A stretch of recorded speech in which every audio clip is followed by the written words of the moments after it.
sini saya akan menjelaskan tentang ringkasan eksekutif semuanya. Aplikasi Posyandu Pintar ini merupakan sistem berbasis web yang dikembangkan untuk mendukung proses edukasi dan monitoring kesehatan di lingkungan Posyandu Update 1.baru. Aplikasi ini dirancang sebagai solusi digital menggantikan pencatatan manual serta meningkatkan kualitas penyampaian informasi kesehatan ibu balita sehingga lebih struktur dan mudah diakses. Tujuan utama pengembangan aplikasi ini adalah menyediakan media edukasi kesehatan balita, memfasilitasi pencatatan diri dan perkembangan balita, menyediakan jadwal serta menginginkan imunisasi, serta mendukung peningkatan kualitas layanan posyandu dan sistem informasi yang terintegrasi. Dengan adanya aplikasi ini, ibu balita dapat memperoleh informasi kesehatan yang lebih akurat dan memantau perkembangan anak serta memperoleh peningkatan imunisasi secara tepat waktu. Selanjutnya, latar belakang posyandu merupakan salah satu fasilitas layanan kesehatan dasar yang berperan penting dalam memantau tumbuh kembang balita serta memberikan edukasi kesehatan kepada ibu. Dan pelaksanaannya banyak posyandu masih menggunakan pencatatan secara manual. Banyak posyandu mencatat perkembangan kesehatan serta mengelola jadwal imunisasi. Sistem manual ini memiliki beberapa keterbatasan seperti risiko kehilangan data, kesulitan dalam mencakup arsip, serta keterlambatan dalam menyampaikan informasi kepada ibu balita. Baiklah, selanjutnya akan dijelaskan oleh teman saya. Tujuan ruang lingkup 2.1. Tujuan pengembangan sistem. Tujuan utama pengembangan aplikasi Posyandu Pintar adalah sebagai berikut, yaitu 1. Menyediakan media edukasi kesehatan balita untuk tujuan yang diakses oleh ibu balita. 2. Memfasilitasi pencatatan data diri dan perkembangan balita secara digital dan struktur. 3. Menyediakan jadwal serta mengingat imunisasi untuk membantu mencegah keterlambatan imunisasi. 4. Membantu petugas posyandu dalam mengelola data dan laporan secara lebih efisien. Metodologi pengembangan 3.1. Analisis kebutuhan. Pada tahap ini dilakukan yaitu 1. Wawancara dan diskusi dengan pihak posyandu. 2. Identifikasi kebutuhan fungsional dan non-fungsional posyandu. 3. Penyusunan daftar fitur utama yang dibutuhkan oleh pengguna. 3.2. Perencanaan sistem. Tahap perencanaan meliputi 1. Penyusunan use case diagram untuk menggambarkan interaksi pengguna dengan sistem. 2. Penyusunan flow chart atau kerja sistem. 3. Perencanaan basis data menggunakan RDP Relationship Diagram atau IRD. 4. Perencanaan antar muka menggunakan UX. Selanjutnya akan dijelaskan oleh teman saya. Baik, di sini saya akan menjelaskan daftar fitur utamanya. Bagian ini menjelaskan fitur-fitur utama. Fitur ini berfungsi adalah akses pengguna dalam sistem.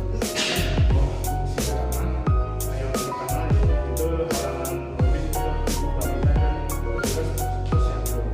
Yang kedua, menyediakan akun pengguna oleh admin. Yang ketiga, pembatasan akses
Terakhir, perlunya komunikasi intensif dengan pihak posyandu untuk memastikan kesesuaian kebutuhan sistem.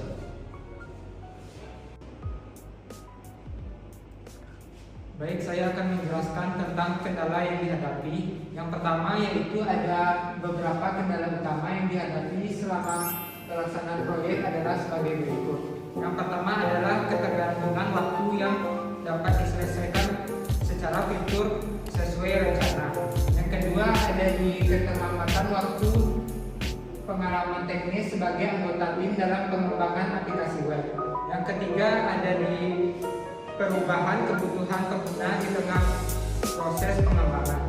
Yang kelima ada di kesulitan dalam melakukan pengujian langsung, keterlambatan waktu di mitra posyandu. Untuk solusi yang dapat kami berikan, yang pertama ada untuk mengatasi kendala ini, melakukan beberapa langkah sebagai berikut. Yang pertama ada melakukan pembagian tugas yang lebih jelas dengan kemampuan masing-masing anggota tim. Yang kedua ada meningkatkan intensitas komunikasi internal tim, komunikasi dengan mitra posyandu. Yang ketiga ada melakukan prioritas pengembangan pada fitur-fitur utama yang paling dibutuhkan oleh si pengguna ini. Sekian yang dapat saya bacakan, terima kasih. Sekian hasil presentasi kami yang dapat kami presentasikan. Apabila ada